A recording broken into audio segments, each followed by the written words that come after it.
بسم الله الرحمن الرحيم الحمد لله رب العالمين له النعمة وله الفضل وله الثناء الحسن وصلوات الله البر الرحيم والملائكة المقربين على سيدنا محمد أشرف المرسلين وحبيب رب العالمين وعلى جميع النبيين اللهم علمنا ما جهلنا وذكرنا ما نسينا وانفعنا بما علمتنا وزدنا علما وإنا نعوذ بك من حال أهل النار رب اشرح لي صدري ويسر لي أمري واحلل عقدة من لساني يفقه قولي آمين أما بعد الله تبارك وتعالى dit dans le Coran honoré وتعاونوا على البر والتقوى ولا تعاونوا على الإثم والعدوان, c'est-à-dire entraidez-vous pour les œuvres de bien et l'obéissance à Allah et ne vous entraidez pas pour le péché et la désobéissance à Dieu. Donc on fait une bonne attention lillahi ta'ala dans le fait de réviser ensemble la science de la religion et s'entraider pour le bien. Alors j'ai remarqué qu'il y a beaucoup d'enseignants quand ils donnent cours, l'intro ils la font juste bismillah walhamdulillah et commencent. Je trouve que c'est important que avant chaque cours on fasse une intro, on se rappelle la bonne intention, etc. Et il y avait un cher qui s'appelait cher Hassan, il est décédé maintenant, rahimahullah, et il donnait cours avant le Jumu'ah dans la mosquée où j'allais quand j'étais au Liban. C'est tant lui qui faisait les cours avant la mosquée, et tout le temps il commençait son cours comme ça. Il citait la ayah wa ta'awanu 'ala al-birri wat taqwa et le hadith innamal a'malu binniyat. Et moi je crois que c'était une très bonne idée, et du coup je fais tout le temps au début de chaque cours. Et c'est important avant le cours de se rappeler de la bonne intention et de s'entraider dans le bien et la piété qui est une obligation. Parce que des fois quand tu commences le cours directement, en fait tu oublies des fois l'intention, etc. Donc ça c'est un bon rappel, Inch'Allah ta'ala. Et le cours d'aujourd'hui, il est tiré du Muwatta al-Imam Malik. Donc à chaque fois ce livre-là qu'on fait là, ici, à chaque fois c'est un cours qui est lié avec un livre de hadith. Donc dans les cours précédents, on avait cité Ibn Hibban ou d'autres livres, Al-Bukhari, etc. Et donc là c'est un cours qui est lié à un hadith rapporté par l'Imam Malik dans Al-Muwatta. Innal hamdalillah nahmaduhu wa nasta'inu bihi wa nastahdihi wa nastarshiduhu wa salatu wa salamu ala sayyidina Muhammadin wa ala alihi wa sahbihi at-tayyibin wa ba'd. فقد ورد بالإسناد الصحيح إلى موطأ الإمام مالك من حديث أبي هريرة رضي الله عنه أن رسول الله صلى الله عليه وسلم قال إن الله تبارك وتعالى يقول يوم القيامة أين المتحابون لجلالي اليوم أظلهم في ظلي يوم لا ظل إلا ظلي اليوم أظلهم في ظلي يوم لا ظل إلا ظلي. Donc c'est rapporté par une chaîne de transmission ininterrompue qui est Sahih jusqu'au Muwatta al-Imam Malik. Donc l'Imam Malik c'est un savant du hadith qui était avant Al-Bukhari, avant Muslim, un grand savant du salaf, et c'était le cher aussi de beaucoup de grands savants. L'imam Dhunun al-Misri par exemple, il a étudié le hadith de l'Imam Malik. Également Mohammed ibn al-Hassan al-Shaybani, élève d'Abu Hanifa, il a étudié aussi 3 ans avec l'imam Malik. Également l'imam al-Shafiri, qui était le Mujaddid du 2e siècle de l'Hégire, il a étudié aussi le hadith chez l'imam Malik. Donc c'est vraiment l'imam Malik, c'était le cher de beaucoup de savants, et de beaucoup de savants dans le hadith aussi. Et les savants ils disent إِذَا بُكِرَ الْحَدِيثُ فَمَالِكٌ النَّجَمُ. Ça veut dire si le hadith est mentionné, si la science du hadith est mentionnée, alors l'étoile c'est l'imam Malik. L'imam Malik, sa chaîne de transmission, elle est plus courte et plus fiable que Al-Bukhari et Muslim. Normalement les hadiths de Muwatta ils sont plus forts, parce qu'il y a moins de gens. Et il y a certains hadiths que l'imam Malik rapporte, sont certes chez Nafir, d'accord, et Nafir il a appris avec Ibn Umar, et Ibn Umar il a appris avec le prophète, les salatu wa salam, et ça on appelle ça la chaîne en or, d'accord, al-Silsila al-Dhahabiyya, à dire que c'est que des grands imams qui rapportent, l'imam Malik qui rapporte de son cher Nafir qui est enterré aussi à Al-Baqir comme Malik, il rapporte d'Ibn Umar, Ibn Umar il rapporte du prophète, les salatu wa salam. Et certains ils ont dit non, ils ont dit la chaîne en or c'est ce qui rapporte l'imam Ahmad ibn Hanbal, de l'imam Shafiri, de Malik, de Nafir, de Ibn Umar et du prophète, les salatu wa salam. Ibn Umar c'est un mujtahid, Et l'imam Malik, et Nafir c'est un mujtahid, et l'imam Malik c'est un mujtahid. C'est que des grands savants. Ça, il n'y a qu'un seul hadith dans le Musnad de l'imam Ahmed qui a cette chaîne de transmission-là. Subhanallah, un hadith concernant la vente. C'est ça la chaîne en or, c'est que des grands savants qui rapportent. Donc l'imam Malik, entre lui et le prophète, il n'y a pas grand monde. Hein. Donc c'est pour ça que les savants disent que c'est parmi les plus fortes chaînes de transmission, l'imam Malik. Et le Muwatta, c'est parmi les tout premiers livres de hadith qui ont été écrits. Pourtant, il n'est pas gros, le Muwatta, il est comme ça, par rapport à Al-Bukhari, qui selon les versions, c'est 4 volumes ou moins, ça dépend, et le Sahih de Muslim. Mais l'imam Malik, sa chaîne de transmission, elle est plus forte que Al-Bukhari et Muslim. Même si aujourd'hui, les gens ils pensent beaucoup à Al-Bukhari et Muslim, qui sont parmi les hadiths dans les deux sahih, qui sont les plus sûrs aussi également. Mais l'imam Malik était avant eux, et c'était l'imam de Médine et un grand cher dans le hadith, et qui a formé beaucoup de gens. Donc dans le Muwatta l'imam Malik, c'est rapporté de Abu Huraira, qui est le compagnon qui a rapporté le plus de hadiths du prophète, qui s'appelle Abdurrahman, fils de Sakhar. Les savants ont divergé, c'est quoi le nom de Abu Huraira, parce qu'Abu Huraira, c'est-à-dire celui qui a le chat, qui a le petit chat. C'est un surnom. Et certains, ils ont dit qu'il s'appelle Abdurrahman, fils de Sakhar. Ça, c'est comme dit Nawawi, le plus fort concernant le nom de Abu Huraira. Et d'autres savants, ils ont dit autre chose.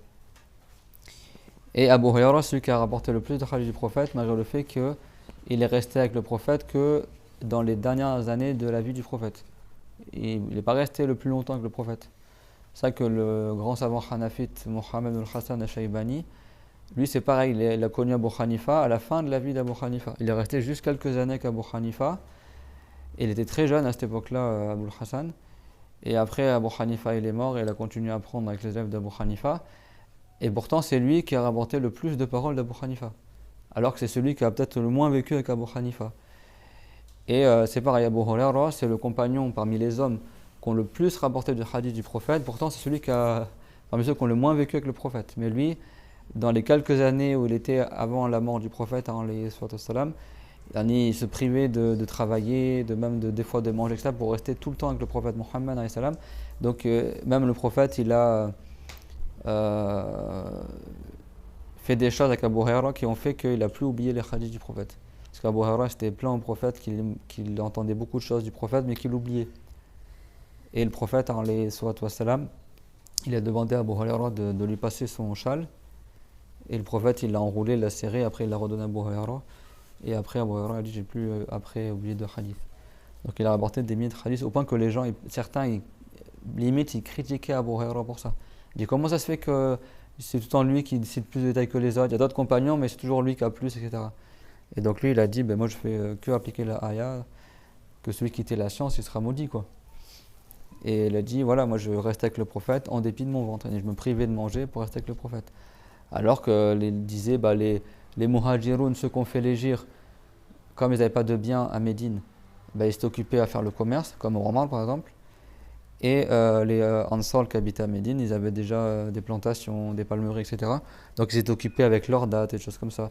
Donc ils ne pouvaient pas rester tout le temps avec le prophète. Elle a dit, et moi j'ai choisi de rester avec le prophète en dépit de mon ventre. Je n'ai pas travaillé, je n'étais pas marié, etc. pour rester avec le prophète Mohammed. Donc celui qui a rapporté le plus de hadiths parmi les hommes du prophète, parmi les femmes, c'est Aïcha, que Allah l'agrée. Et donc lui il rapporte du messager de Allah, sallallahu alayhi wa sallam, qu'il a dit, Inna Allah tabaraka wa ta'ala yaqulu yawm al-qiyamah ayna al-mutahabbuna li jalali al-yawm. Il a dit qu'au jour dernier, Dieu dira qui c'est parmi mes esclaves qui s'aimaient les uns les autres par recherche de mon agrément. Donc là on parle des musulmans qui s'aimaient les uns les autres pour l'agrément de Allah Azza wa Jal. Il a dit où est-ce qu'ils sont aujourd'hui et je les ombragerai dans mon ombre le jour où il n'y aura pas d'autre ombre que mon ombre. Alors ici l'ombre de Allah, c'est-à-dire l'ombre du trône. Et comme c'est une ombre honorée par Allah, on l'appelle l'ombre de Allah. Des fois le cas possessif en arabe, il n'est pas pour la partition, ça ne veut pas dire que Dieu serait un corps au jour dernier et puis il y a une ombre qui est projetée soi-disant de Allah et sur le sol et les gens ils sont dans l'ombre de Dieu. Non, c'est-à-dire l'ombre qui appartient à Allah et qui est créée par Allah et qui est honorée par Allah. Dans certaines versions, il a cité le trône, d'accord ? Mais là, c'est marqué mon ombre. Et également, ce hadith, il a été rapporté par Muslim, par Ahmed, par le Bayhaqi et autres qu'eux. Et tous, ils l'ont rapporté de Abu Huraira, que Allah l'agrée. رواه مسلم وأحمد والبيهقي وغيرهم كلهم من حديث أبي هريرة رضي الله عنه.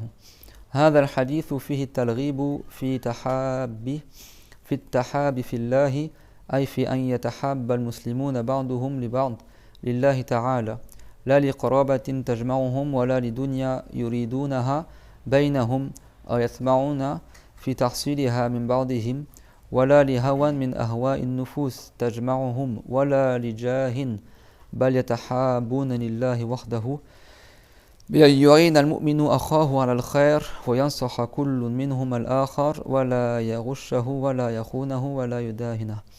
Donc ce hadith, il comporte le fait de donner envie aux gens de s'aimer pour l'agrément de Allah. C'est-à-dire dans le fait, c'est comme si le hadith nous encourage à s'aimer pour l'agrément de Allah.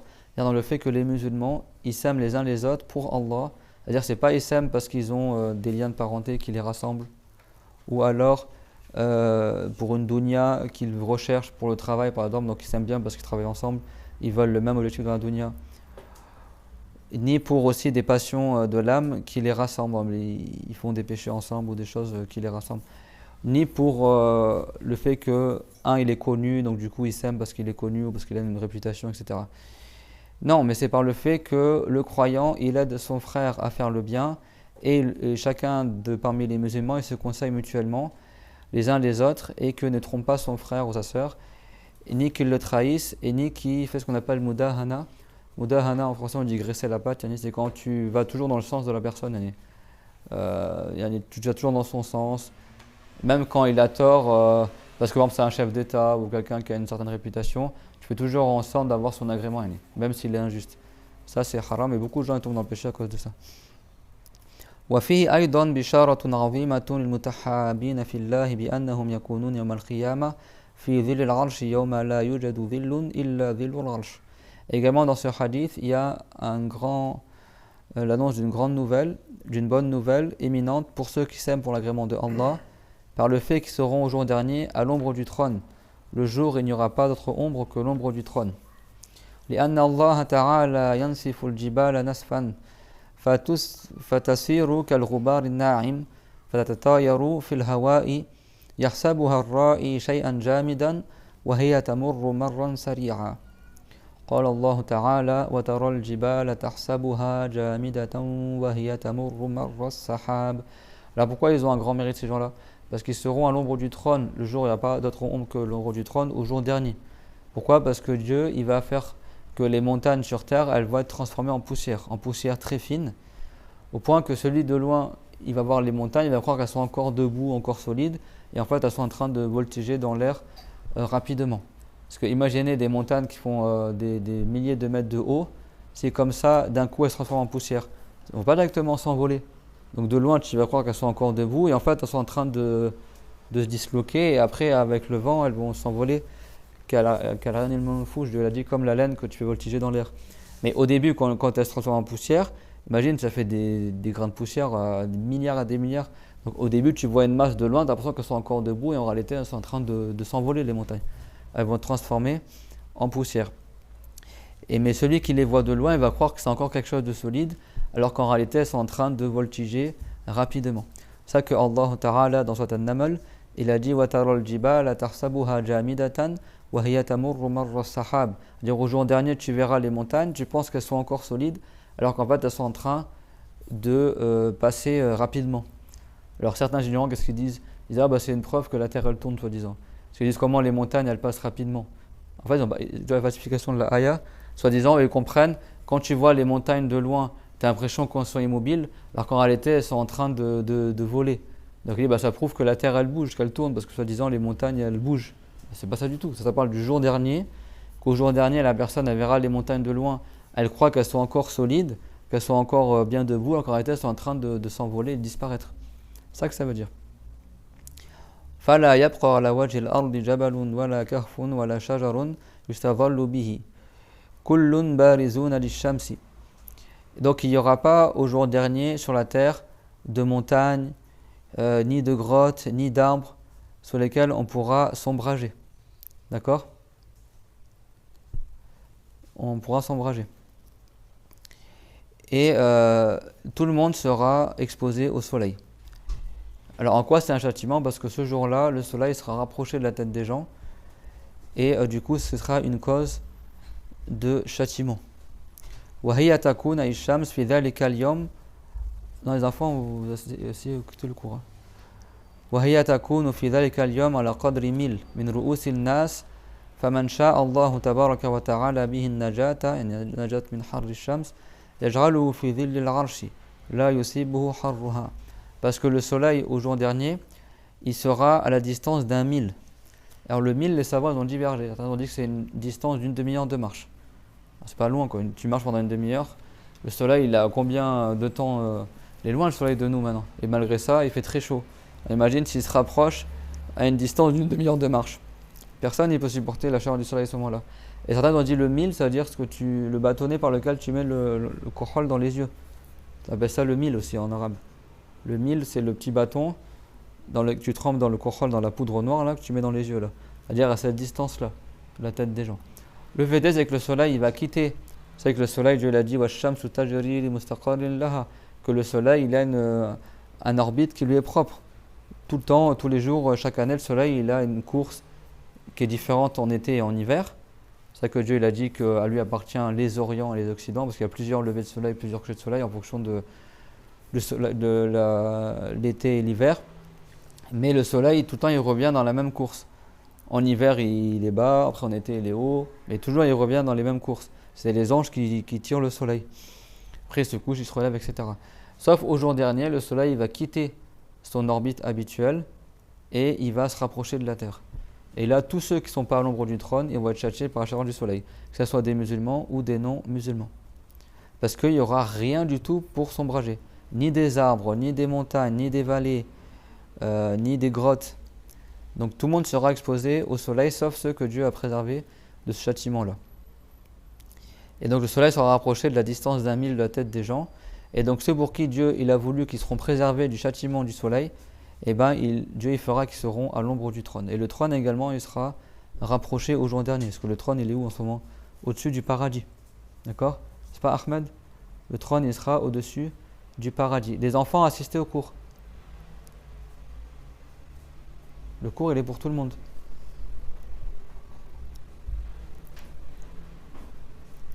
Ça vous concerne aussi. C'est clair, donc au jour dernier, le soleil qu'on voit là, il se rapprochera de la tête des gens. C'est vrai qu'il faut bien prendre la raison appliquée, parce que sinon, même si tu es musulman, si tu meurs grand pécheur et que Dieu a voulu que je te châtie, tu seras tout nu sous le soleil ardent. Parce que la plupart des gens, ils sont restés tout nus, même les musulmans. Sauf c'est pour qui Dieu a voulu que soit sauvé au jour dernier.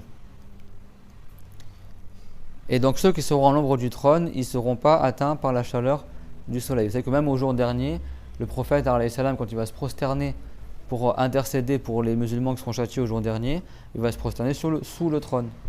D'accord, sous le trône. Et Dieu va lui inspirer de faire des éloges que aucun être humain n'a jamais fait comme éloge à Allah. Et donc le prophète il va faire des éloges de Allah. Et après, Dieu fera savoir à Mohammed, relève ta tête et demande et te sera accordé et intercède et Dieu il exaucera à ton intercession. Et là il va intercéder pour des musulmans qui sont déjà rentrés en enfer ou des musulmans qui allaient rentrer en enfer. Certains musulmans il va intercéder pour qu'ils ne seront pas châtiés. Il y en a pour que leur châtiment il s'arrête avant la durée qu'ils auraient mérité. Bien sûr ça c'est par la volonté de Allah. Rien ne change ce que Dieu a prédestiné. Mais Dieu il a voulu que certains ils seront sauvés de châtiment par l'intercession du prophète et il intercédera autant pour des musulmans de sa communauté que des musulmans qui ne sont pas de la communauté du prophète Mohammed et l'intercession ne sera que pour les musulmans. Comme Dieu l'a dit concernant les anges, Wala yashfa'una illa liman yartada. Cette ayah, dans Surat Al-Anbiya, ça parle des anges à la base. C'est-à-dire que les anges, ils intercéderont que pour ceux qui ont l'agrément de Allah par le fait qu'ils sont morts croyants. Et c'est pas l'agrément dans le sens qu'ils sont vertueux, mais l'agrément du fait qu'ils ont agréé la religion que Dieu agrée, quoi. C'est bon? Ils sont dans la religion que Dieu agrée pour les musulmans. Également les saints vertueux, ils intercéderont. Également les enfants qui sont morts avant la puberté et pour qui on a fait la haqiqa, ils intercéderont pour leur famille. Et d'autres gens, les anges aussi intercéderont pour certaines personnes. Les martyrs de guerre aussi intercéderont. Il y aura plusieurs choses comme ça.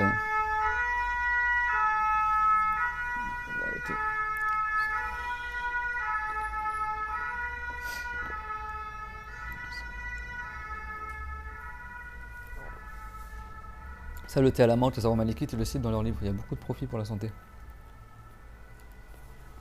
Et notre cher, il disait, rahimahullah, il disait la menthe, quelle que soit la manière dont tu la consommes, c'est utile pour la santé. Que tu manges cru ou en infusion, ça, c'est une cause de guérison. Nar. وقد أخبر الله تعالى في القرآن الكريم أن الأرض يوم القيامة لا يكون فيها وهاد ولا هضاب. الوهاد يعني الأرض المنخفضة، والوضاب يعني الجبال المنبسطة على الأرض، والجبال من صخرة واحدة يقال له الهضاب بالجمع يعني الهضبة. وأنها تبدل الأرض فلا تبقى على حالها، وذا كما ورد في القرآن الله تعالى قال يوم تبدل الأرض غير الأرض والسماوات وبرزوا لله الواحد القهار. Donc dans le Coran, Allah Ta'ala, il a informé que la terre au jour dernier, il n'y aura plus de vallées dedans, ni de montagnes, et qu'elle sera changée, et qu'elle ne restera pas dans l'état qu'elle est actuellement. Hein, les enfants, au jour dernier, la terre sur laquelle on vit, et après que les gens soient ressuscités, etc., les gens ils vont être conduits par les anges vers une obscurité qui est à côté du pont, c'est-à-dire qu'ils vont être dans le vide à côté de la terre, et sous leurs yeux, sans qu'ils soient sur terre, les gens, toute cette terre-là, elle va être détruite. Tous les bâtiments ils vont s'écrouler, les montagnes vont s'envoler en poussière, tout va être cassé. Les savants ils disent comme si tu prenais un œuf, tu le lances sur un rocher. L'œuf il va totalement s'écrabouiller. Et bien la terre c'est comme ça, elle va être comme ça concassée, et après elle va être changée, elle va devenir toute lisse, comme le prophète il a dit alayhi salam, kal adim il majdoud, comme le cuir qui est tendu. Tu sais, quand tu as un douf ou un tambour, la peau elle est tendue comme ça, elle sera comme ça, elle sera argentée.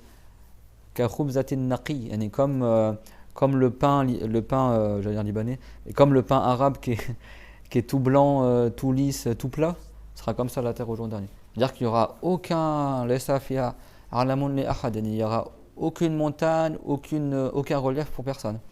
Le seul moyen que tu sois à l'ombre, c'est que tu sois à l'ombre du trône. Alors bien sûr, il n'y a pas que les gens qui s'aiment pour l'agrément de Allah qui seront sous le trône. Tu as aussi les prophètes, les martyrs de guerre. Et on verra tout à l'heure c'est quoi les 7 catégories de gens qui seront à l'ombre du trône. Il y a d'autres que eux également. Et des gens aussi pour qui Dieu l'a voulu qu'ils ne soient pas châtiés. Parmi les croyants, bien sûr, ils seront à l'ombre du trône. Également le commerçant honnête. At-tajru as-saduq yuhsharu yawm al-qiyamah ma'a as-siddiqina wash-shuhada'i wan-nabiyyin. Que le commerçant honnête, il sera récité au jour dernier, sera rassemblé au jour dernier. Le commerçant qui ne mentait pas dans sa vente, qui ne trompait pas les gens, etc., qui était honnête, contrairement à la plupart des commerçants aujourd'hui, et depuis des siècles c'est comme ça aussi, c'est rare les commerçants honnêtes, et tellement il a contredit son âme à faire les transactions de la bonne manière, à ne pas tromper les gens, tout ça, s'il est musulman, il aura les hauts degrés et il sera rassemblé avec les prophètes, les martyrs de guerre et les saints des hauts degrés sous l'ombre du trône. D'accord, ça c'est des hauts degrés dans la religion. Et également, c'est rapporté que ceux qui s'aiment pour l'agrément de Allah, ils seront sur des chairs et des minbars de lumière. Ils seront surélevés. Et yarbitumun nabiyun, on a le ribt lasamanu yarsuduhum yani yafrahuna lahum. Et les prophètes, ils seront heureux pour eux. Tu sais, quand des fois quelqu'un il a un bienfait et tu es content du bienfait qu'il a. C'est pas l'envie dans le sens, t'as pas envie qu'il ait ce bienfait-là. Mais des fois, tu dis, ah, j'aimerais bien avoir la même chose que lui. Alors les prophètes, ils auront les plus hauts mérites et le plus haut degré au jour dernier. Mais les prophètes, ils seront heureux de voir les bienfaits qu'ils auront, ceux qui s'aiment pour l'agrément de Allah. Et ça, c'est un amour qui est très très rare à notre époque. Aujourd'hui, les gens, ils t'aiment soit parce que tu es connu, ou parce que tu es beau, ou parce que tu as de la science, ou parce que tu as de l'argent. Mais quelqu'un qui t'aime, c'est quoi le vrai amour pour l'agrément de Allah? Tu l'aimes parce qu'il est musulman. Parce qu'il est musulman, tu dis, moi, je veux qu'il rentre au paradis, tout comme pour moi, je veux qu'il rentre au paradis. C'est-à-dire que tu n'iras pas par rapport à sa beauté, son argent, est-ce qu'il est connu, pas connu, est-ce qu'il est arabe, pas arabe, ou tel pays. La plupart des gens, pourquoi ils s'aiment? Soit parce que c'est un membre de sa famille, ou soit parce que c'est un collègue de boulot, ou soit parce que c'est son patron, il veut des faveurs de son patron, ou soit parce qu'il a de l'argent. Tu vois, des fois quand tu as beaucoup d'argent, il y a plein de gens qui t'aiment bien, quand tu n'as plus d'argent, les 3/4 ils sont plus là. Ou quelqu'un, quand il est star de cinéma ou footballeur qui joue bien au foot, tout le monde l'aime bien, et il perd un match, par exemple, tout le monde le déteste après. Ou par exemple, c'est une star de cinéma, et après il a eu un accident, il est devenu paralysé, plus personne n'y fait attention à lui. Donc ça, c'est pas un amour sincère. Et dans le Coran, Dieu l'a dit, Al-akhillau yawma idhin بعضهم لبعض عدو إلا المتقين الأخلاء يومئذ بعضهم لبعض عدو إلا المتقين. C'est-à-dire ceux qui sont très amis dans le bas monde, au jour dernier seront ennemis, sauf les gens qui craignaient Allah, qui étaient vertueux. Parce que aussi forte soit ton amitié dans le bas monde, si ton amitié elle est que pour des choses de la dunya, et toi tu n'étais pas vertueux, tu n'étais pas musulman ou pas croyant ou pas quelqu'un qui était pieux, et ben au jour dernier, chacun il sera dans son châtiment et du coup tu oublieras toutes tes amitiés. Là il y aura plus, tu penseras plus à ton pote ou diras bah lui il est châtié. Non non, chacun il sera tellement châtié que chacun il pensera que à lui-même. Il regardera même pas les autres. On a dit quoi tout à l'heure, que la plupart des gens au jour dernier seront restés tout nus sans habits, même les musulmans. Hein. La plupart d'entre eux seront tout nus, les uns sur les autres. Quand ils sortiront de leur tombe, les gens ils seront apeurés, tout nus. Il y en a ils seront traînés sur leur visage. Les non-croyants, ce sera vraiment effrayant. Hein. Sauf les prophètes et les gens vertueux. Les prophètes et les gens vertueux seront sur leur monture avec des selles en or et ils seront repus, rassasiés. Ils n'auront pas besoin de manger ni de boire. Ils seront habillés, vêtus. D'ailleurs, ce qui est rapporté dans le hadith, que le premier qui sera vêtu au jour dernier d'un habit de lumière, alors ce hadith-là, ça veut dire qu'il est tout nu. Mais c'est le prophète Ibrahim. Ça veut dire quoi? Ça veut dire que par-dessus les habits qu'il a déjà, il sera rajouté une tenue. Ça ne veut pas dire que les prophètes ils seront tout nus et le premier qui sera vêtu sera le prophète Ibrahim. Les hadiths, il faut les prendre par transmission. D'accord? Les prophètes, ils sont ressuscités déjà habillés. Et ils seront sur des montures, des chamelles, également les gens vertueux. Mais la plupart des musulmans et la plupart des humains, ils seront ressuscités tout nus. C'est clair, tout le monde? Et donc Aïcha, quand elle a entendu ça du prophète, elle a dit au prophète Mohammed sallallahu alayhi wa sallam, les gens ils vont pas regarder leur zone de pudeur. Les gens ils vont voir la femme ou l'autre ou l'homme tout nu, ils vont pas se regarder. Et le prophète alayhi salam, il a dit mais les gens ils seront tellement dans le châtiment qu'ils penseront même pas à regarder l'autre. Comme c'est marqué dans le Coran, qu'au jour dernier chacun il sera préoccupé par son propre cas. Il sera préoccupé par son propre cas. Au point que dans le hadith Sahih, c'est rapporté que même les prophètes, ils ne sont pas châtiés les prophètes, hein, mais même les prophètes au jour dernier, quand les gens ils iront les voir pour qu'ils intercèdent, par exemple Adam, etc. Adam il dira nafsi, nafsi, moi. Et dans le sens, il a dit moi c'est moi qui ai désobéi à Allah au paradis, j'ai mangé du fruit interdit. C'est pas moi qui ai la grande intercession pour vous. Allez voir plutôt telle personne. Après ils vont voir Moussa par exemple. Moussa va dire moi j'ai désobéi aussi à Allah parce que quand il a frappé le soldat de Pharaon alors qu'ils n'avaient pas encore autorisation. Donc il a dit moi il y a nafsi, c'est-à-dire qu'il ne pourra pas intercéder pour les autres musulmans autres que sa communauté. Après ils vont voir comme ça de prophète en prophète et chaque prophète il dit nafsi. À dire moi c'est ma communauté, il peut intercéder que pour les membres de sa communauté. Et même eux, ça ne veut pas dire qu'ils ont peur du châtiment, mais ça veut dire qu'ils ne peuvent pas s'occuper des autres musulmans dans l'intercession. Et le prophète, il dira ummati. Lui, il dira ma communauté. C'est-à-dire qu'il pense plus à sa communauté qu'à lui-même, et lui, il pourra intercéder. Il ira sous le trône, comme on a dit tout à l'heure, il intercédera pour tous les musulmans. Ça ne veut pas dire que les prophètes ont peur d'être châtiés, mais ça veut dire que le jour dernier, c'est un jour éminent. Yajralul Wildan ici, dans le Coran, c'est rapporté que c'est un jour qui donnerait des cheveux blancs aux enfants. C'est dans le Jumu'ah, souvent à la fin du discours, ils disent quoi? C'est la ayah Yawma taron nas sukara wa ma hum bisukara. Tu verras les gens ivres alors qu'ils ne sont pas ivres. Yawma tadaru kulla dha hamlin hamlaha, dans le sens le jour où la ayah c'est pas la de mémoire, j'ai pas parce que je suis fatigué, c'est pas la ayah mot à mot en arabe, mais dans le sens en français ça veut dire le jour où chaque femme qui était enceinte elle mettra son enfant au monde. Il n'y a personne qui va accoucher au jour dernier. Ça c'est des images. Ça veut dire que si une femme enceinte elle était présente au jour dernier, elle ferait une fausse couche tellement c'est impressionnant. Son bébé il sortirait, c'est bon. Que s'il y avait des gens qui avaient des troupeaux, des bergers, tout ça, ils laisseraient leurs troupeaux partir tellement ils seraient abasourdis par le jour dernier. Que s'il y avait des enfants au jour dernier, vous savez, les cheveux blancs, des fois quand tu es éprouvé, ça te donne des cheveux blancs. C'est pas à chaque fois que tu as les cheveux blancs, c'est pas à cause de la vieillesse. Des fois, c'est tellement tu as une grosse épreuve, tu as un trauma psychologique, ça te fait blanchir tes cheveux. Et ça, c'est connu chez les Arabes. Ils disent, dans le Coran, c'est rapporté que le jour dernier, ça donnerait des cheveux blancs aux enfants. C'est-à-dire que c'est tellement impressionnant, tellement terrifiant, que si un enfant du bas monde, bon, déjà il mourrait, mais bon, ça lui donnerait des cheveux blancs directs. Ça, c'est des images dans le Coran. D'ailleurs, le prophète, ça rapporte dans le hadith, qu'il a dit si quelqu'un a des cheveux blancs, alors qu'il ne se les enlève pas. Parce que ces cheveux blancs, au jour dernier, seront de la lumière. C'est la lumière du croyant. Ça reprend dans le hadith, c'est dans le Riyad al-Salihin, il y a ce hadith-là. Mais les cheveux blancs, des fois, il y a des gens qui sont jeunes, ils ont des cheveux blancs parce qu'ils ont reçu un choc psychologique et ils ont des cheveux blancs. À cause des épreuves. Donc ça, c'est des images. Ça ne veut pas dire qu'au jour dernier, il y aura des gens avec leurs troupeaux, ils vont laisser leurs troupeaux partir, qu'il y a des femmes enceintes, elles vont accoucher au jour dernier. Non, c'est pas ça que ça veut dire. C'est-à-dire que c'est tellement un jour fort que si une femme était enceinte, elle ferait une fausse couche. Que s'il y avait des bergers avec leurs troupeaux, ils prêteraient même plus attention à leurs troupeaux. C'est ça que ça veut dire. Et que les gens, tu les vois ivres alors qu'ils ne sont pas ivres. C'est-à-dire que tellement ils sont abasourdis qu'ils n'arrivent même pas à marcher droit, ils tombent, ils culbutent. C'est que celui qui consomme le gaz gérard, ça a apporté qu'au jour dernier, il sera comme celui qui a été frappé par le shaitan. C'est-à-dire il n'arrive même pas à tenir debout. Il essaie de se lever, il tombe comme quelqu'un qui est ivre, quoi. Il y en a celui qui n'était pas équitable dans la charge de l'épouse, la moitié de son corps, il sera paralysé. Ceux qui étaient prétentieux, orgueilleux, ils seront ressuscités sous la taille de petites fourmis rouges. Les gens, ils l'écraseront. Il y aura plein de choses terrifiantes au jour dernier. C'est pour ça que dans le hadith, ça a rapporté qu'il y aura des signes de châtiment de la part de Allah qui ne sont jamais apparus avant. C'est clair?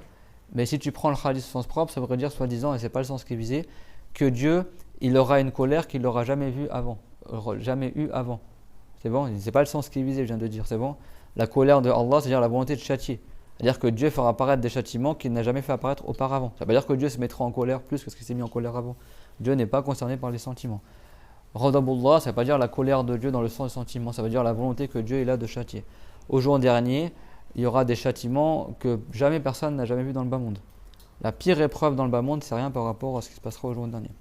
La pire épreuve, même si quelqu'un on le met dans l'acide sulfurique vivant, ou les incendies que tu vois en Californie, ou je sais pas où, ou toutes les tortures, tout ça, c'est rien du tout par rapport au châtiment de l'au-delà. C'est comme châtiment qu'il y en a et que Dieu il amènera par les anges, il y aura des milliers d'anges qui vont tirer un bout de l'enfer. Et ce bout de l'enfer-là, il sera tiré comme ça au-dessus de la tête des non-croyants. Ils verront de leurs propres yeux des trucs horribles. Les gens, tellement il fera chaud qu'ils transpireront et Dieu fera que leur transpiration, elle s'accumulera autour d'eux. C'est-à-dire qu'il y en a, ils se noieront même dans la transpiration. Il y en a, leur transpiration, ça veut dire que ça ne va pas couler sur les côtés. Ils ne vont pas mourir. C'est-à-dire, au jour dernier, il n'y a pas de mort. Donc ils transpirent. Et l'eau qui sort de leur corps, elle s'accumule autour d'eux. Donc il y en a, la transpiration, elle va monter jusqu'aux chevilles, il y en a jusqu'aux genoux, il y en a jusqu'à la taille, il y en a jusqu'aux épaules. Il y en a carrément, ils vont se noyer dans leur propre transpiration. Et ça, c'est parmi les signes des choses extraordinaires du jour dernier. Celui qui a volé une parcelle de terrain, elle lui sera mise comme un collier dans son cou. Son cou, il sera agrandi, il aura la terre qu'il a volée dans son cou, comme ça. Il y aura des trucs terribles, des trucs que nous, on n'arrive même pas à imaginer. Les non-croyants, les idolâtres, tout ça, ils seront traînés sur leur visage. Ils ne marcheront même pas sur leurs pieds. Ils seront traînés sur leur visage. Alors Aïcha l'a dit, mais comment, certains compagnons se disent comment ils vont marcher sur leur visage. Et le prophète, il a dit dans le sens que celui qui les a fait marcher par leurs pieds, il est tout puissant à les faire marcher sur leur visage. Les anges, ils les traîneront sur le sol, sur leur visage. C'est ça que le jour dernier, il faut se préparer, les enfants. C'est pas quelque chose de facile. Il y en a, ils sont là, soi-disant, on va se réchauffer en enfer, comme ça. Là, c'est pas du tout facile le jour dernier. Et la plupart des musulmans aussi seront châtiés au jour dernier. C'est rare, ceux qui seront au nombre du trône le jour dernier parmi les croyants. Même parmi les musulmans, la plupart, ils seront châtiés. Mais ils seront moins châtiés que les gens qui n'étaient pas croyants. Donc c'est pour ça qu'être à l'ombre du trône, c'est pas du tout quelque chose qui est négligeable. C'est vraiment c'est notre espoir pour être sauvé au jour dernier. Et après, il y a des châtiments autres que la chaleur du soleil. Mais ça, c'est rien qu'avant l'enfer, tout ça. C'est au jour dernier. Donc cette terre, elle sera changée. Et ça, c'est marqué dans le Coran. Yawma tubaddalu al-ardu ghayra al-ardi was-samawat. Le jour où la terre sera changée en une autre terre, ainsi que les cieux. Les cieux au jour dernier, qui sont des corps solides, comme du verre. Ils sont très épais et ils sont transparents, les cieux. Ils sont à 500 ans de cette terre-là, et après chaque ciel il fait 500 ans d'épaisseur, et il y a 500 ans de marche entre chaque ciel, 500 ans de marche, tu marcherais pendant 500 ans pour arriver jusque-là. Chaque ciel a une porte et ils sont durs. Au jour dernier, ils seront cassés, et ils seront fondus, et ils couleront devant les gens. D'accord? Comme je l'ai dit, qu'ils sont wardatan kaddihan, ils seront roses, yani comme l'huile, yani, c'est-à-dire qu'ils seront fondus et ils auront une couleur rosée et ils couleront. D'accord, Dieu l'a dit, Yawma natwi as-samaa katayyi sijilil kutub, le jour où on enroulera le ciel tout comme le parchemin il est enroulé. Et ça, c'est une preuve que Dieu n'est pas au ciel, parce que les cieux seront détruits au jour dernier. Donc Dieu il a dit quoi? Le jour où la terre sera changée en notre terre, et également les cieux. D'accord, les anges ils vont être mis sur les côtés des cieux, et après le ciel il va être détruit.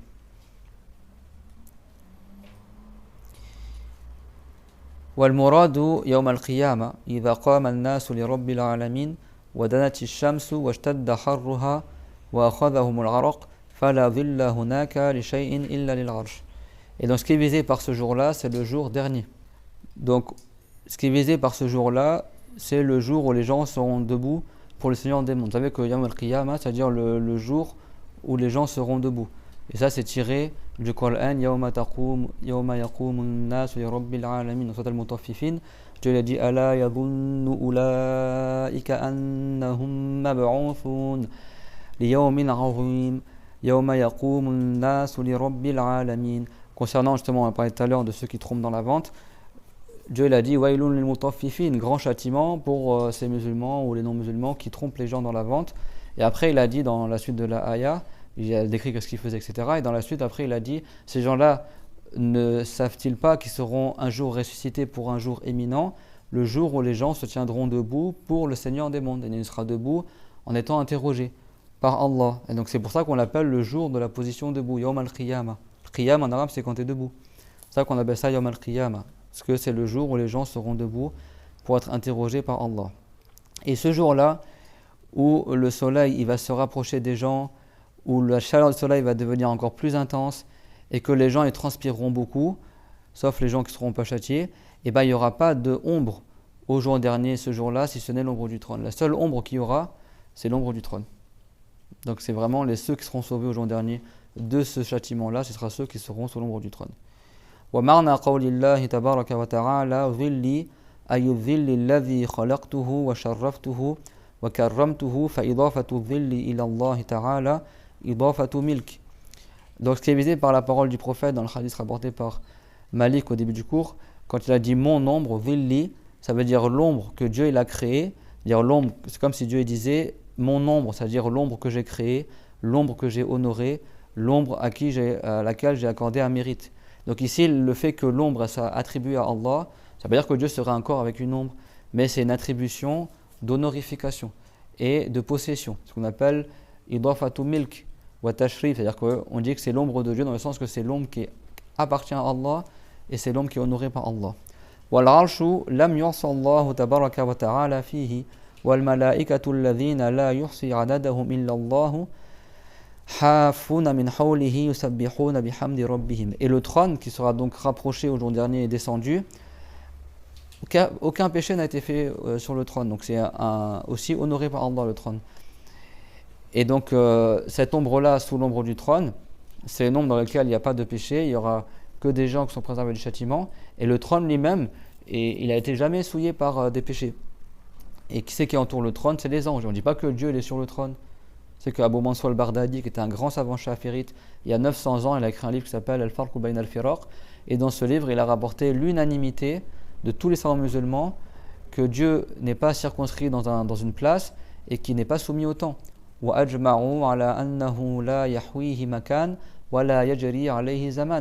tous les savants sont unanimes que Dieu n'est pas circonscrit par une place et que le temps ne coule pas sur lui. Et après il a cité la parole d'Imam Ali ibn Abi Talib qu'il a dit Inna Allah khalaq wa qad qala al-imam Ali ibn Abi Talib radiyallahu anhu wa karrama wajhahu. Après il a cité pour alors la preuve c'est l'unanimité, c'est pas la parole d'Imam Ali, mais pour étayer l'unanimité il a cité la parole rapportée de Imam Ali. Il a dit Inna Allah khalaqa al-arsha ibharan li qudratihi wa lam yattakhidhu makanan li dhatihi, que certes Allah a créé le trône pour montrer sa toute puissance et il ne se l'est pas pris comme endroit pour lui-même. Et si quelqu'un pose la question, mais comment on voit que le trône c'est un signe de toute puissance de Allah? Au jour dernier on le verra, mais avant le jour dernier il y a les anges qui tournent autour du trône. Ils entourent le trône de toutes parts. Et ça c'est marqué dans le Coran. Donc le cheikh il a dit cette parole là, mais elle est dans le Coran aussi. وَتَرَى الْمَلَائِكَةَ حَافِّينَ مِنْ حَوْلِ الْعَرْشِ. Et tu vois les anges qui entourent le trône de toutes parts. حافين من حول العرش يسبحون بحمد ربهم. Et ils font le tasbih, ils disent Subhanallah, ils font l'éloge de Allah Azza wa Jal. C'est quand ils voient le trône, dont aucune créature n'est aussi grande que le trône au niveau de la taille et la superficie, ils augmentent en crainte et en certitude et en foi de la toute-puissance de Allah Azza wa Jal. Donc ils disent Subhanallah, Allah n'a aucun défaut, Dieu est loué, ils font l'éloge de Allah Azza wa Jal. Donc le trône, c'est parmi les plus éminentes créatures de Allah du point de vue de la taille. Et Allah n'a pas créé une créature plus grande que le trône au niveau de la taille. Donc c'est une créature qui est éminente et au jour dernier, seuls les gens protégés du châtiment de Allah seront à l'ombre du trône. C'est vrai que son ombre elle est honorée par Allah, donc elle a un mérite, donc on l'appelle l'ombre de Allah. C'est que même la Kaaba, tu as des récompenses à être à l'ombre de la Kaaba. L'ombre de la Kaaba, elle a un mérite aussi également. Donc Dieu il crée de la baraka dans des ombres, etc. Comme l'ombre du trône, et des fois l'ombre ça va être un châtiment aussi. Certains peuples ils ont été châtiés parce qu'il y avait un gros nuage qui arrivait. Eux, ils ont pensé que c'était un nuage de pluie, ils sont tous mis sous le nuage. Et en fait, au lieu que ce soit la pluie qui descende, c'était des pierres de feu, des choses comme ça qui les ont tous brûlés. Et ils ont cru que c'était une ombre d'apaisement, et en fait, c'était une ombre de châtiment. Et il y a certaines ombres, Allah Ta'ala, il a fait que ça soit une bénédiction pour les gens. Que Allah, il nous rassemble sous l'ombre du trône. Moi, j'aime tous les Ta'ala, et Inch'Allah qu'on fait ça pour l'agrément de Allah. C'est vrai que moi, ça fait 20 ans que j'enseigne, presque. J'ai jamais pris de l'argent pour les cours de religion. Pourtant, tu as le droit de prendre de l'argent. Mais parce que nous, on essaye d'enseigner la religion par amour envers les musulmans. Quand c'est bénévole, quand c'est pour Allah, tu es plus sincère que si tu sais que tu as touché 100 euros. Moi, j'étais en Auvergne il n'y a pas longtemps. Il y avait un cheikh d'une école coranique là-bas. Il m'a dit, une fois, ils ont voulu travailler avec un imam. L'imam, il disait, moi, si vous voulez que je fasse une khutba, je prends 300 euros la khutba. C'est-à-dire que pour qu'il fasse une khutba pour le Jumu'ah, il faut le payer 300 euros. Et en plus, le gars, il va rien t'enseigner dans la khutba, comme beaucoup d'imams. Tu as des gens, ils te font payer leur cours, et puis tu n'apprends rien dans le cours en plus. Non seulement tu n'apprends rien, en plus c'est payant. Le prophète, il ne faisait pas payer les cours de religion. Avec toute l'ignorance qu'il y a à notre époque, tu vas en plus faire payer les gens pour qu'ils apprennent la religion. Malgré le fait que nous, on a payé pour apprendre la religion. Moi, on a payé pour apprendre l'arabe, on a payé pour apprendre la religion, pour vivre à l'étranger, pour pouvoir, voilà. Et malgré ça, on retransmet gratuitement dans l'espoir qu'on soit sincère, Inch'Allah, qu'on ait une récompense.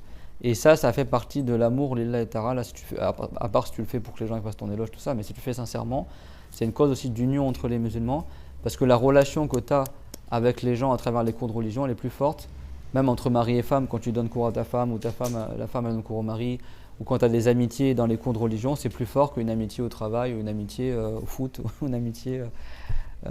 ou des fois même les relations familiales, hein. Parce que c'est le lien de la religion, il n'y a pas un lien plus fort entre les humains que le lien de la religion. C'est le plus fort lien qui unit les gens, c'est le lien de la foi, le lien de l'islam. Dieu l'a dit, innamal mu'minuna ikhwa. Certes, les croyants sont des frères.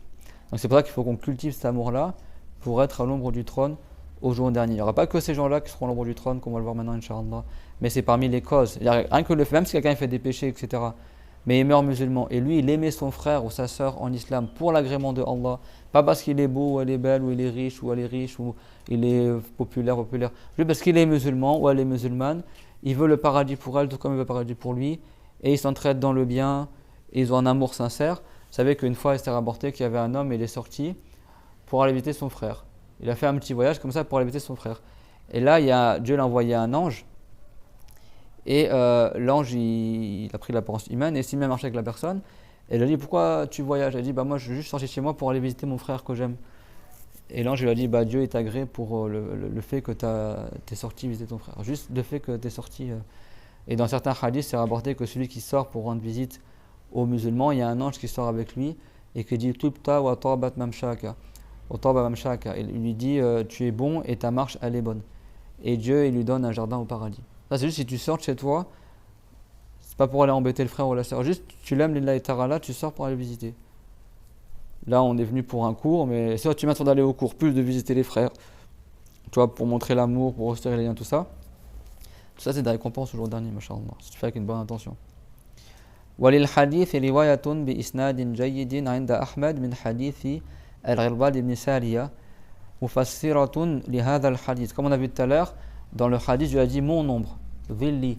Et j'ai dit que dans d'autres versions, c'est marqué Dhillul Arsh, l'ombre du trône. Et comme les savants ils ont dit, Wa khairu ma فَسَلْتَهُ بِالْوَارِدِ.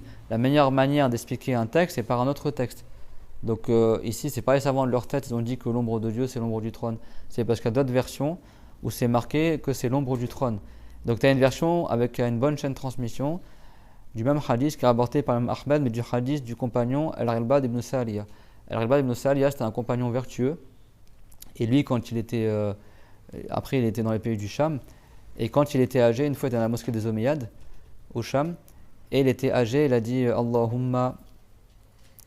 il a dit Wahana azmi wa darufa badani faqbidni ilayka ghayra maftun. Il a dit oh Allah, il a dit mes os se fragilisent, mon corps il s'est affaibli, alors prends mon âme avant que mon état il se dégrade quoi. Et là il a vu un jeune homme qui était habillé tout en vert, avec deux habits verts comme ça, qui était très beau physiquement, et il lui a dit ne dis pas cela. Et du coup Al-Irbad, qui est un compagnon du prophète, il s'est étonné, il a dit mais qu'est-ce que je dis alors ô mon neveu? Et il lui a dit Allahumma hassinil amal wa ballighil ajal. Oh Allah, fais que je fasse des bonnes actions et fais-moi atteindre mon heure dans les bonnes actions. Et Al-Irbad a dit mais qui tu es ô mon garçon? Et lui il a dit je suis Rata'il, l'ange qui enlève la tristesse du cœur des croyants. En fait c'était pas un être humain, c'était un ange que Dieu l'avait envoyé. Et cet ange là c'est que les gens vertueux qui le voient, c'est pas pour n'importe qui. Rata'il c'est lui, c'est que les saints, les gens vertueux, souvent ils sont très très éprouvés. Et des fois, ils n'ont pas le moral, ils sont vraiment déprimés, des fois, ils manquent d'énergie pour l'acte d'adoration. Et donc, Dieu leur envoie un ange qui les encourage pour continuer les actes d'adoration. Et cet ange-là, on l'appelle Rata'il. Et c'est un ange qui est envoyé que aux saints, que aux gens vertueux, que Dieu nous accorde de le voir, amin. Et cet ange-là, Dieu l'envoie pour consoler les saints et les motiver dans les actes d'adoration. Et ce compagnon-là, Al-Irbad ibn Sariya, à la fin de sa vie, tellement il était âgé qu'il avait peur que son état dans la religion se dégrade. Donc il a invoqué Allah, fais-moi mourir avant que mon état il se dégrade quoi. Et vous savez qu'à la base c'est pas recommandé d'invoquer Allah pour qu'on meure. C'est bon, surtout pour quelque chose du bas monde. Et si vraiment quelqu'un il veut invoquer, il dit Allahumma ahini ma kanat al-hayatu khayran li wa amitni ma kanat al-wafatu khayran li. C'est-à-dire oh Allah, fais-moi vivre tant que la vie est un bien pour moi et fais-moi mourir tant que la mort est un bien pour moi. Mais le prophète à la base, quand c'est pour la dunya je parle, juste quelqu'un il a beaucoup de problèmes dans sa dunya, il veut mourir et il invoque Allah que Dieu le fasse mourir, ça à la base c'est déconseillé. C'est bon? Sauf si quelqu'un il craint pour sa religion. C'est bon? Il craint que s'il vit plus longtemps, mais dans ce cas-là il dit les doras qu'on a dit qui sont rapportés. Mais juste pour la dunya c'est déconseillé et en plus le prophète a dit que personne n'invoque contre lui-même ou son propre enfant parce que c'est possible que son invocation elle coïncide avec un moment où les doras sont exaucées et que Dieu l'exauce son invocation. Mais si quelqu'un il a des malheurs dans la dunya, mais pas dans la religion, mais dans le bas monde, c'est pas recommandé qu'il invoque à Allah qu'il le fasse mourir. Et si vraiment il va invoquer Allah, alors qu'il dise la dua qu'on a dit tout à l'heure, fais-moi vivre tant que la vie est un bien pour moi et fais-moi mourir tant que la mort est un bien pour moi. Par contre, si c'est pour la religion, bah là c'est différent. Si tu crains de... Et bah après nous on espère vivre longtemps dans le bien quoi. Mais tu dis comme a dit Rata'il alayhi salam, bien sûr c'est Dieu qui l'a envoyé. Tu dis Allahumma hassinil amal wa ballighil ajal. Allah, fais que je fasse des bonnes actions et que je meure sur cela. Allahumma hassinil amal wa ballighil ajal. Vous voulez dire Allahumma hassinil amal wa ballighil ajal. Et donc Al-Irbad ibn Sariya, donc c'est le même compagnon, lui il rapporte une version du même hadith mais qui explique la première version qui est rapportée par Malik d'Abu Huraira. Et donc dans la version d'Al-Irbad, lui il a rapporté Qala Allahu Azza wa Jal Al-mutahabbuna bi jalali fi dhilli arshi yawma la dhilla illa dhilli. Ça veut dire que Dieu il a dit Azza wa Jal, d'ailleurs c'est l'expression de la parole de Allah parce que la parole de Allah c'est pas un son, ni des lettres, ni une langue. On peut pas imaginer Allah, donc sa parole on l'imagine pas. Et la parole ici c'est que Dieu il a dit que ceux qui s'aiment parmi les musulmans pour son agrément, alors ils seront dans l'ombre de mon trône le jour où il n'y aura pas d'autre ombre que mon ombre. Et donc là ça explique que son ombre c'est l'ombre du trône. وهناك آخرون ورد في الحديث الصحيح أن الله يظلهم في ظل عرشه ذلك اليوم وهو ما روي بالإسناد المتصل إلى صحيحي البخاري ومسلم.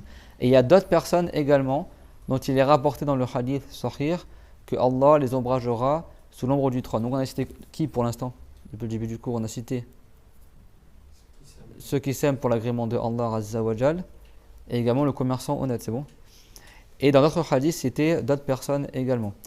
Tout comme dans le hadith qui est rapporté par une chaîne de transmission ininterrompue jusqu'aux deux sahih d'Al-Bukhari et de Muslim. Min hadith Abi Huraira, du hadith d'Abu Huraira. Annahu قال رسول الله صلى الله عليه وسلم سبعة يظلهم الله في ظله يوم لا ظل إلا ظله إمام عادل وشاب نشأ في عبادة الله ورجل قلبه متعلق بالمسجد إذا خرج منه حتى يعود إليه ورجلان تحابا في الله اجتمع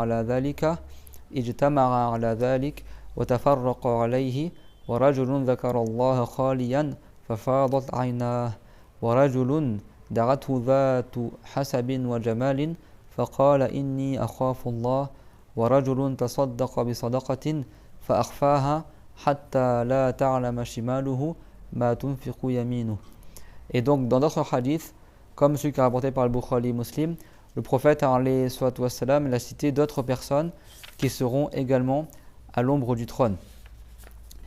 Et on verra qu'il y a encore d'autres personnes également qui seront sauvées, autres que ce qu'on a cité là.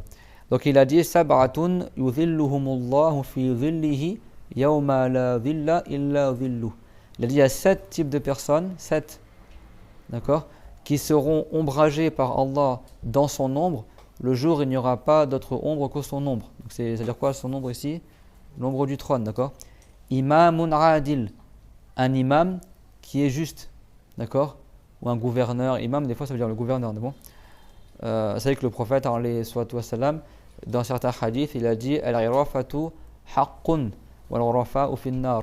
Ça veut dire le fait d'avoir des postes de chef, c'est quelque chose qui est un droit. C'est-à-dire que c'est quelque chose qu'on a besoin dans la société musulmane, que tu as des supérieurs, ce qu'on appelle des harifs. C'est bon, des supérieurs, un chef de groupe, etc. Mais il a dit, mais les chefs, ils seront en enfer. C'est-à-dire que la plupart des gens qui prennent ces postes-là, ils ne craignent pas Allah, ils ne sont pas justes et ils iront en enfer. Malgré le fait que c'est un droit d'avoir des chefs, c'est quelque chose qu'on a besoin dans la religion. Et malgré ça, beaucoup de gens qui prennent des postes de chefs, ils ne craignent pas Allah Azza wa Jal. Donc ça, c'est le cher, notre cher, il faisait souvent le rappel comme ça, parce qu'il y avait beaucoup de gens, quand ils prennent des responsabilités d'imam ou de chef ou de responsable de mosquée, ben, il y en a, ça leur monte à la tête. Des fois, ils aiment trop la chaise, ou ils aiment trop le poste. Et notre cher donnait le conseil. Et c'est pas parce que tu as un poste que tu es meilleur que celui qui n'a pas le poste. Et c'était comme exemple qu'à l'époque des batailles, Abu Bakr al-Siddiq, il a mis comme chef de l'armée Khalid ibn al-Walid, qui était un des tout derniers compagnons du prophète, qui est rentré en islam à la fin de la vie du prophète. C'était le chef de l'armée. Et Ali ibn Abi Talib, qui était le plus savant des compagnons, le plus courageux des compagnons, il était un simple soldat dans l'armée de Khalid. Khalid, c'était un nouveau converti. Et l'imam Ali, c'était le premier enfant qui est entré en islam. Et malgré ça, il n'a pas mal pris que c'est pas lui le chef de l'armée. Et c'est pas dire que Khalid ibn Walid est meilleur que l'imam Ali. Mais comme Khalid, il avait plus d'expérience dans la bataille, en tant que chef, il a été mis chef. Et l'imam Ali, il n'a pas fait un scandale, j'ai plus de chance que lui, pourquoi je ne suis pas chef, etc. Et beaucoup de gens à notre époque, et dans le passé aussi, c'était pareil, même parmi les califes, il y a eu plein de califes injustes, dans Banu Umayya, etc. Quand ils ont le pouvoir, ils sont injustes.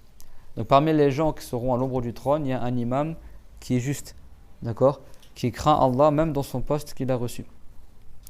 Wa shabun nasha'a fi ibadatillah, les enfants.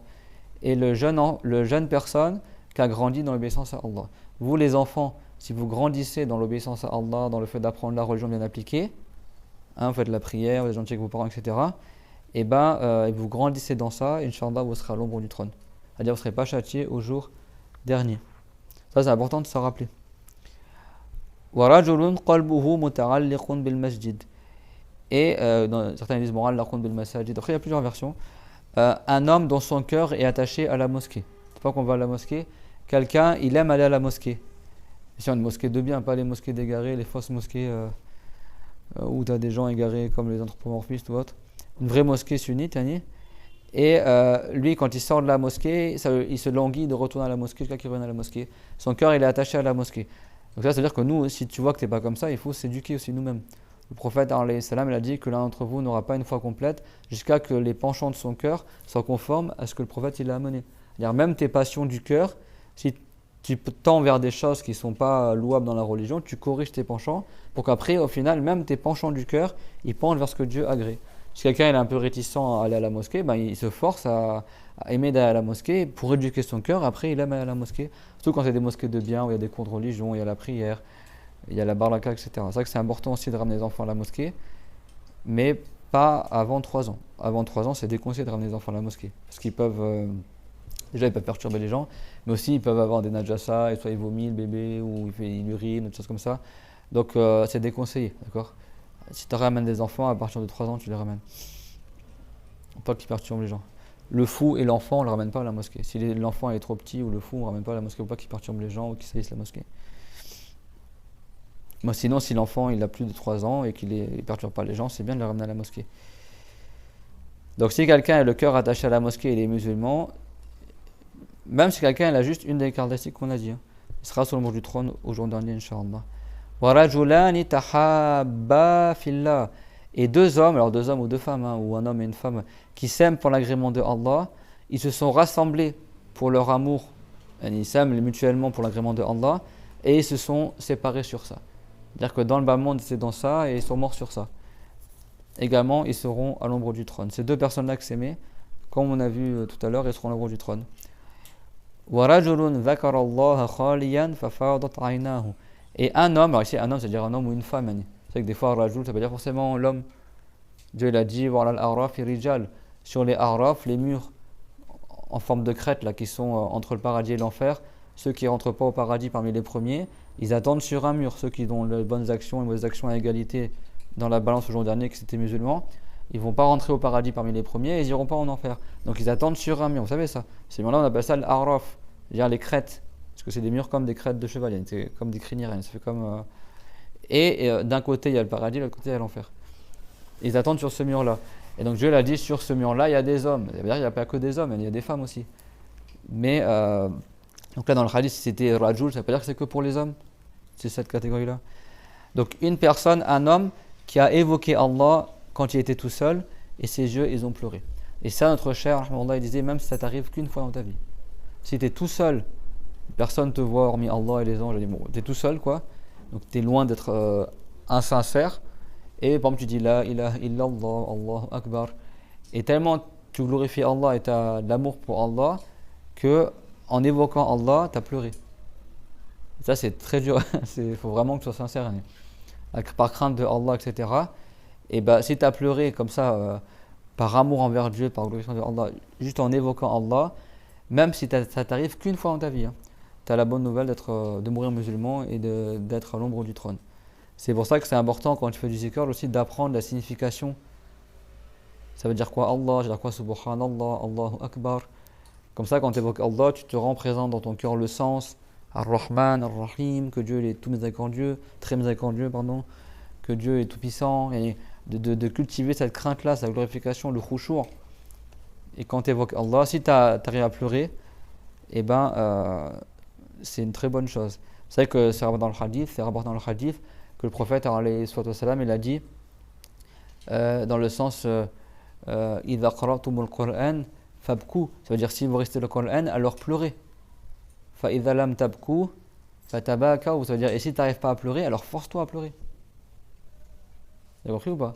Ça veut dire qu'il y a des choses, des fois, c'est pas tout le monde il dit Allahu Akbar, il pleure par exemple. Mais si tu n'arrives pas, essaye de te forcer. Essaye de prendre sur toi et de t'entraîner sur ta crainte de Allah pour qu'à la fin tu pleures. Parce que normalement, le croyant, Abu Bakr, quand il priait, alors les croyants vertueux, des fois, ils n'arrivent même pas à rester le Coran. Des fois, ils n'arrivent même pas à terminer la ayah. Il y en a même, ils sont morts dans leur prière parce que la ayah elle parle du châtiment, ils n'arrivent pas à continuer, ils bloquent. Après, ils meurent. Et là, ça se cultive. Il va avoir le cœur pur, le cœur comme ça, sensible. C'est pas tout le monde, c'est pas nous du jour au lendemain. Il y a un grand cher qui nous donnait cours, qui est un homme vertueux, machallah. Il nous disait, nous, quand on pleure pour nos péchés, si à peine tu arrives à avoir une petite larme qui coule et elle sèche avant même d'arriver sur la joue, la plupart du temps, même pas on pleure. Alors que le prophète, alayhi salam, il a dit à un des compagnons, il lui a dit, alayhi salam, dans le sens, ibki ala khati'atik, c'est-à-dire pleure pour ton péché, ou ala sharka baytuk, et que ta maison elle te suffise. C'est-à-dire reste dans ta maison, pleure pour tes péchés. D'accord? Amsik alayka lisanak, wabqa li khati'atik, wa ala sharka baytuk. Ça veut dire préserve ta langue, reste chez toi, suffis-toi de ta maison, et pleure pour tes péchés. Là, on parle de pleurer pour les péchés, c'est quelque chose de très bien. Mais pleurer aussi en évoquant Allah, ça c'est un grand degré. Et même ça t'arrive juste une fois dans ta vie. Et ça, il faut que tu sois tout seul. Tout seul et tu évoques Allah, si tu fais du zikr. Et quand tu fais du zikr, il y a une lumière qui descend dans ton cœur. D'accord? Dieu illumine ton cœur, une lumière au sens figuré. Quand tu fais la ilaha illallah, la ilaha illallah, ton cœur il s'allège, il s'adoucit, devient plus lumineux. Et c'est une cause aussi de pardon. D'accord? Le zikr, l'évocation. Le prophète, alayhi salatu wassalam, il a dit Innal qalba la yazda kama yazda'ul hadid. Ça veut dire, certes, le cœur il rouille, tout comme le métal il rouille. Il a dit Wa jala'uhu l'istighfar. Et ce qui enlève cette rouille-là, c'est de demander le pardon à Allah. Donc, ça, le musulman, il convient qu'il soit dhakkar, qu'il fasse du zikr. Il y a un compagnon, qu'est-ce qu'il a dit? Il a dit Ya Rasulallah, moi je fais beaucoup d'actes d'adoration. Il a dit il y a beaucoup de choses recommandées à faire. Et il a dit laqad daqat alayya ash-shara'i. Ça veut dire il y a beaucoup de choses sunnah à faire et moi je me sens pas capable de faire toutes ces sunnahs là, etc.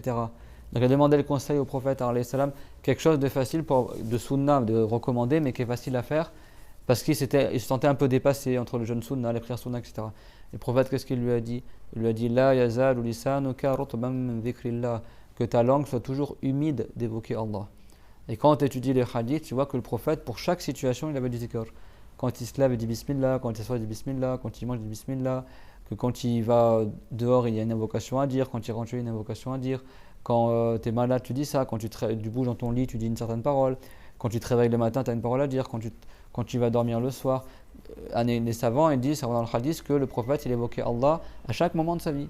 À chaque chose, il y a un zikr qui est rapporté avant d'aller aux toilettes, en sortant des toilettes, avant d'entrer dans la mosquée, quand tu sors de la mosquée, quand tu rentres dans la mosquée, quand tu montes sur ta monture, quand tu descends de la monture, quand tu mets tes chaussures, quand tu ouvres la porte de la maison, quand tu fermes la porte de la maison. Tout ça est des zikr. Et donc quand tu vois la science de la religion, ce qu'il y a dans le hadith, tu te rends compte que le prophète, tout le temps, il évoquait Allah. Et ça, c'est les récompenses qui pèsent beaucoup dans la balance. C'est la récompense facile, parce que pour avoir des récompenses quand tu évoques Allah, c'est pas une condition que tu aies la crainte de Allah dans ton cœur. Juste tu mets la bonne intention, tu évoques Allah. Mais le mieux, c'est que tu te rends présent à l'esprit la signification du zikr et que tu aies la crainte de Allah pour avoir encore plus de récompenses. Et si tu arrives à un stade où quand tu évoques Allah, tu pleures, tu es tout seul, c'est pas devant les gens, tu fais style de pleurer, etc. Ou parce qu'il y a beaucoup de gens qui pleurent à côté de toi, donc tu te mets à pleurer. Non, tu es tout seul chez toi ou tout seul quelque part, tu fais du zikr en évoquant Allah, la ilaha illallah, subhanallah. Et par amour envers Allah, tu as pleuré. Tes yeux ont pleuré. Ben ça, c'est une très grande nouvelle pour toi. Donc, si tu n'arrives pas à avoir ça, force-toi à le faire. Force-toi à t'isoler, à faire des khalwa, à essayer de pleurer. Et le prophète, alayhi salam, il a dit même quand tu récites le Coran, pleure quand tu récites. Si tu n'arrives pas à pleurer, alors force-toi à pleurer. Bien sûr, tu ne fais pas ça devant les gens pour qu'ils te prennent pour quelqu'un de bizarre, mais je veux dire, si tu es dans l'intimité, tout ça, tu récites, essaye de. Après, bien sûr, quand tu comprends l'arabe, c'est plus fort, mais essayer de rechercher ces états-là. Le cher, il disait, rahimahullah, il disait si tu n'arrives pas à avoir la crainte dans ta prière, force-toi à avoir la crainte de Allah. Fais les causes, et force-toi. T'as qu'Allah fait le khushu'. C'est pas des choses des fois qui viennent naturellement comme ça tout seul. Pense, Dieu il m'a créé, Dieu il peut me faire mourir à n'importe quel moment, c'est Dieu qui va me ressusciter, il m'interrogera le jour dernier. Il fait, nourris la crainte que tu as pour Allah. Dieu est tout miséricordieux. Quand tu sais que dans le hadith c'est rapporté que si personne faisait des péchés, Dieu leur aurait créé des humains qui font des péchés pour leur pardonner. Parce que Dieu, c'est lui qui pardonne beaucoup. Et Dieu, il agrée le pardon. Et s'il n'y avait aucun être humain qui faisait des péchés, il aurait créé des humains pour leur pardonner. Et ça, c'est magnifique quand tu vois la miséricorde de Allah Azza wa Jal. Ça ne veut pas dire que c'est bien de faire des péchés. Mais ça veut dire que même si nous on fait des erreurs, Dieu il a dit quoi dans le hadith Qudsi? Yabna Adam, idha atayta bi qirab al-ardi khati'a ataytu biha maghfiratan, dans le sens ô fils de Adam, si tu venais avec l'équivalent de ce qui remplit la terre comme péché, moi je t'amènerai l'équivalent en pardon, en miséricorde.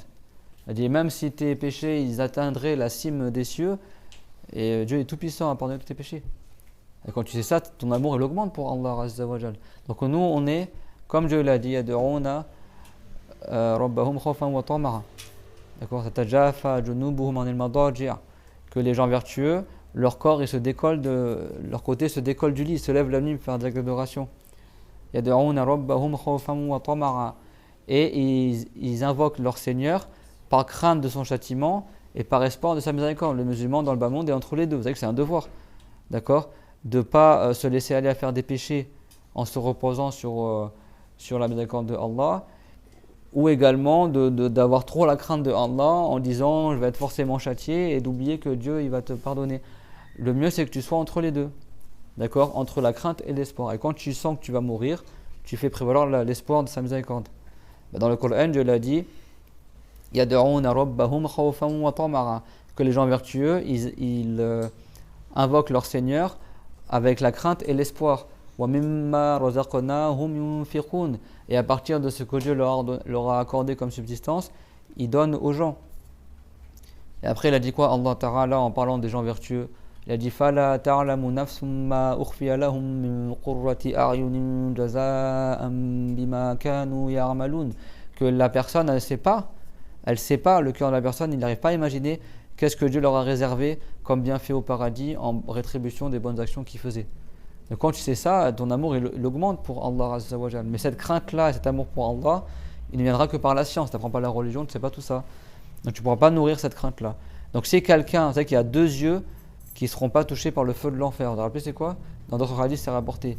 Des yeux qui ont pleuré par crainte de Allah, ils ne seront pas brûlés en enfer. Des yeux d'un musulman, c'est-à-dire qu'ils ne seront pas touchés par l'enfer. Les yeux de celui qui a pleuré par crainte de Allah, par amour envers Dieu, et des yeux qui ont monté la garde pour l'agrément de Allah. Il y a des musulmans, des fois, ils surveillent des endroits, les mosquées la nuit, des choses comme ça, ou le prophète, ou des savants de ça.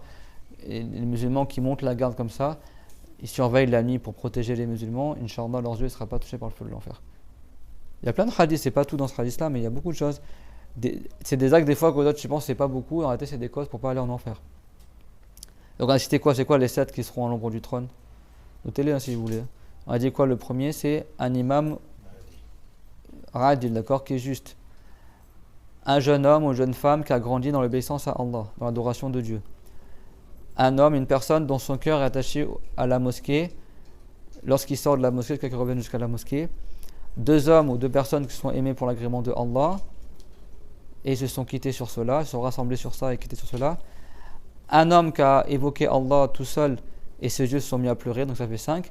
Après le 6e, c'est warajulun da'athu dhatu hasabin wa jamal faqala inni akhafullah. C'est un homme qui a été appelé par une femme pour faire la fornication, et c'était une femme qui avait une grande lignée familiale, qui était très belle. Et lui, au lieu de faire le grand péché avec elle, il a dit inni akhafullah, certes je crains Allah.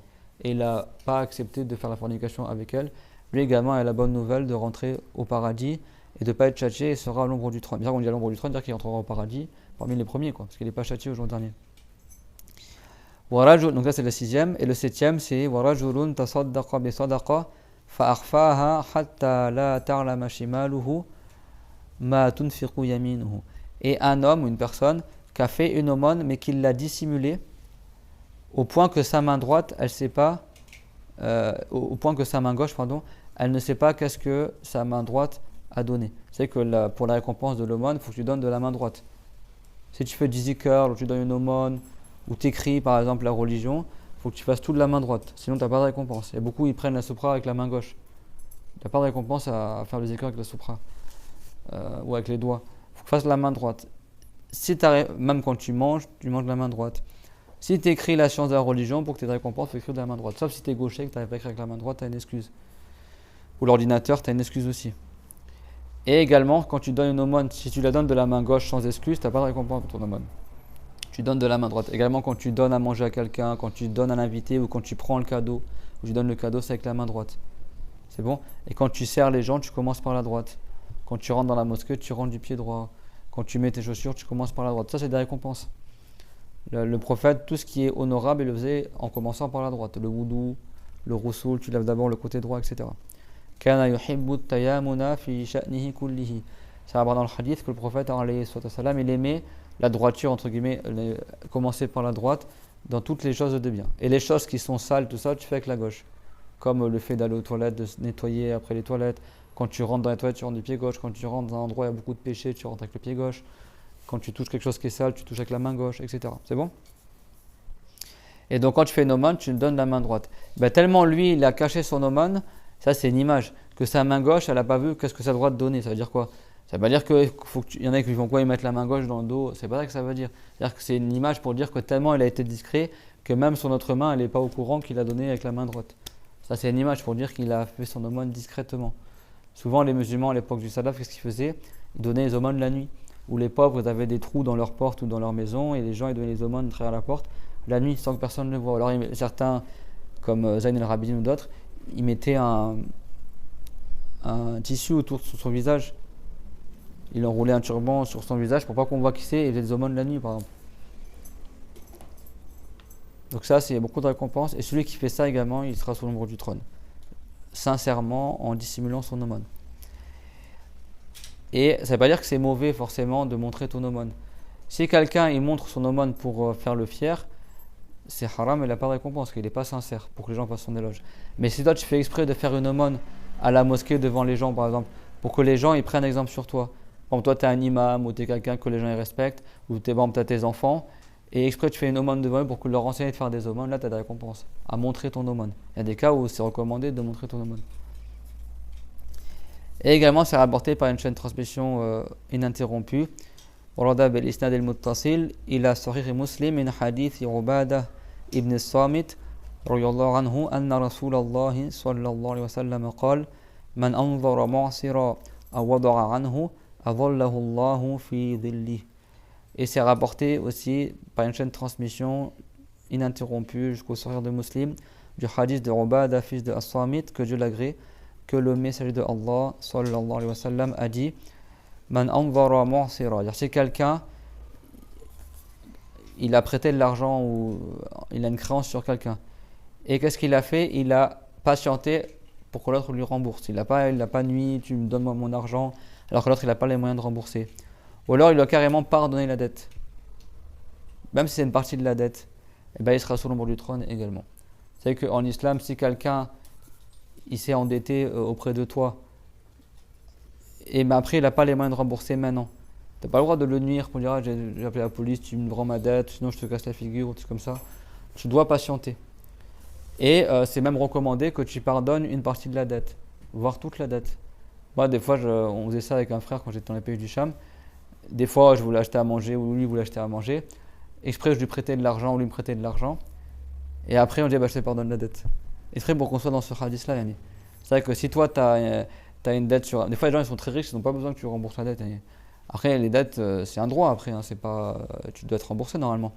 Mais si toi tu as la chance d'avoir pu aider ton frère en lui prêtant de l'argent et tu as le moyen de lui rembourser une partie de la dette, voire toute la dette, il y a énormément de récompenses. Énormément de récompenses. Et on termine le cours, on continuera une prochaine fois Inch'Allah, mais on termine par une histoire comme ça où une fois il y avait un frère, je crois qu'il avait une dette de 5000 € dans les pays du Cham et il allait voir notre cher, tu vois. Et le frère se plaignait, oui, voilà, un tel, il a 5000 € qu'il me doit, il m'a toujours pas remboursé, etc. Et le cher, il lui a dit, tu serais pas prêt à donner $1 million pour avoir ta place sous le trône et pas être châtié au jour dernier, tu donnes $1 million. Et le frère a dit, si, bien sûr, je serais prêt à donner cette somme-là. Il dit, bah alors pardonne-lui la dette. Pardonne-lui la dette. Si tu pardonnes la dette avec une bonne intention, tu seras sous l'ombre du trône au jour dernier. Imagine quelqu'un, il te doit 1000 €. Toi, tu ne serais pas prêt à donner 1000 € pour pas être châtié au jour dernier? Tu serais prêt à donner tout le bas monde. Dans le Coran, c'est rapporté que les non-croyants au jour dernier, ils seront prêts à donner tout ce qu'il y a dans le bas monde pour être préservés du châtiment et ils pourront pas le faire. Dans certains hadiths, c'est rapporté que Dieu dira aux non-croyants, n'es-tu pas prêt à donner tout le bas monde, tout ce qu'il contient, pour être préservé du châtiment, pour être du châtiment? Il dira bien sûr que si. Et bien Allah Ta'ala lui dira, laqad sa'altuka ma kana ahwana min dhalik. Il a dit, mais pourtant je t'avais je t'avais ordonné dans le bas monde ce qui est plus simple que cela, que tu crois en Dieu et en son messager. Wa abayta illa shirk, mais toi tu as refusé, si ce n'est le fait d'adorer autre que Allah. C'est beaucoup plus simple. Et au jour dernier, ils seront prêts à donner tout le bas monde pour recevoir le châtiment et ils ne pourront pas. Donc le musulman qui est intelligent, il dit ok, il me doit de l'argent, 100 euros, 200 euros, mais est-ce que moi je suis pas prêt à donner 100 euros pour être sous l'ombre du trône? Tu vois? Bah si tu veux être sous l'ombre du trône, pardonne la moitié de la dette, voire toute la dette. Tu patientes, tu n'es pas aux musulmans. Et ça a beaucoup de récompenses. Que Allah efface qu'on soit tous réunis sous l'ombre du trône, tout comme nous avons réunis dans ce cours-là, et Inch'Allah on continuera une prochaine fois, si on peut. J'aime tous Allah ta'ala et que Dieu fasse qu'on soit unis dans le bien. Amin. Donc la fois prochaine, on verra aussi d'autres gens qui seront préservés au jour dernier et qui seront apportés dans le hadith. Wa akhiru da'wana alhamdulillahi rabbil alamin. Sallallahu ala Muhammad wa ala jami'in nabiyyin. ربنا آتنا في الدنيا حسنة وفي الآخرة حسنة وقنا عذاب النار ربنا لا تزغ قلوبنا بعد إذ هديتنا وهب لنا من لدنك رحمة إنك أنت الوهاب لا إله إلا الله اللهم صل على محمد وعلى آله وصحبه وسلم رب اغفر لي والمؤمنين بارك الله فيكم وأحسن الله إليكم